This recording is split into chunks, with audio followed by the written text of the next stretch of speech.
most, if not all of it, Mark. But of course, that will depend on several things. It will depend upon what aid is forthcoming, in what form, and whether or not there are,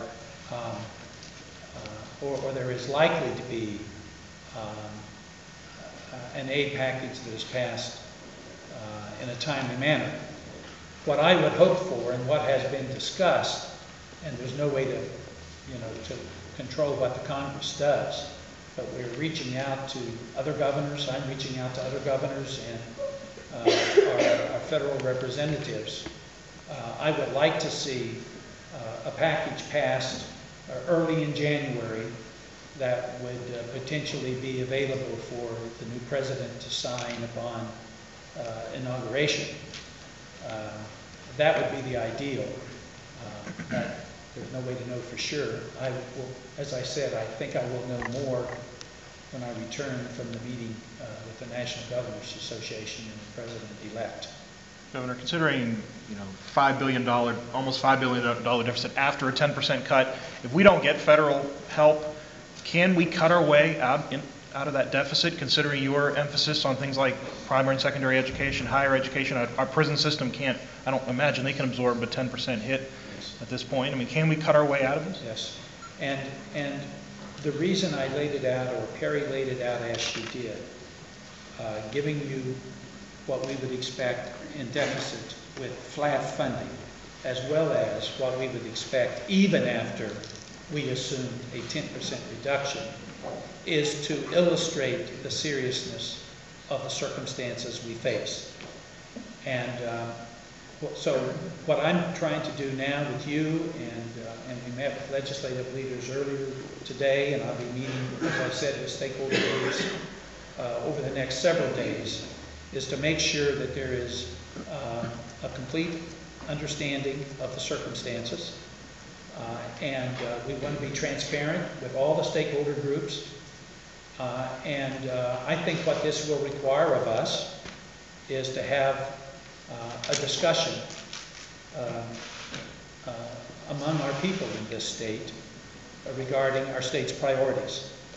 And we will have to make some very difficult decisions, obviously, if help is not forthcoming. Governor, that $5 to $7 billion, what is that based on as far as a total budget? What do you expect the next two-year budget to be roughly? Well, our current two-year budget was a little less than $2 billion. You want to speak to that, Budget Director?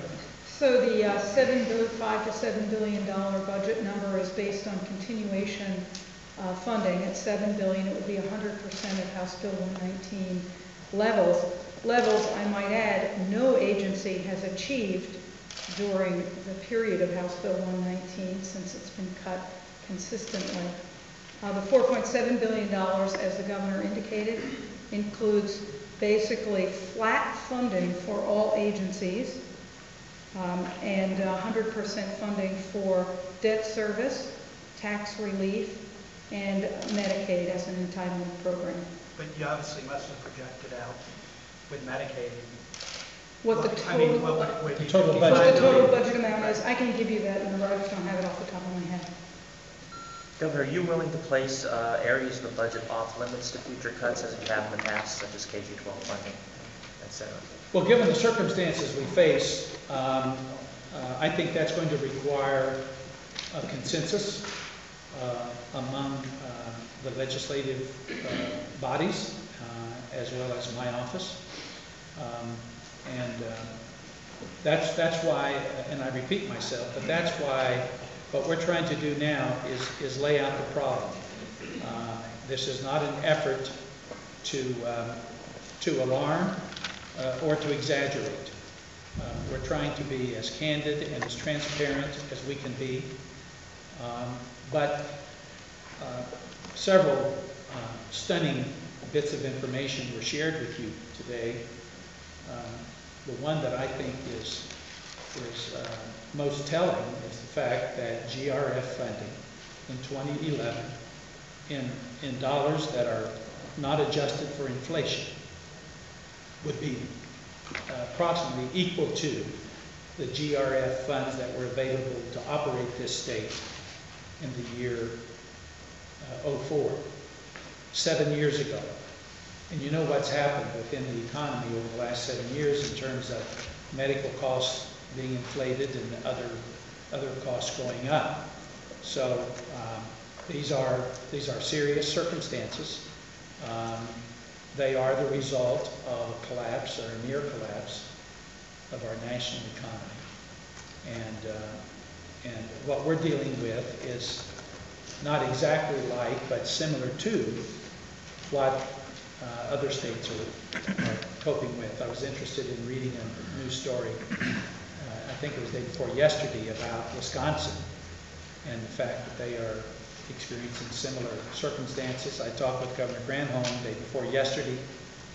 Michigan is facing even more challenging circumstances. So this is something that is happening to our nation, and it is having a dramatic and a direct impact upon our state. And that's why I believe federal assistance at this time is needed and justified. Do you think does the federal assistance also have to include aid to the auto industry given? Oh, I'm glad you brought that up, because we are, the Lieutenant Governor and I, are strongly supportive of a federal package that would salvage the auto industry jobs that are important to Ohio, not just jobs associated with the big three, but as you may know, although Ohio is second in the production of cars and trucks, we are arguably certainly one or two in the supply chain. So we want a package that would not only help the big three, but would also help the suppliers, and that is absolutely critical to Ohio.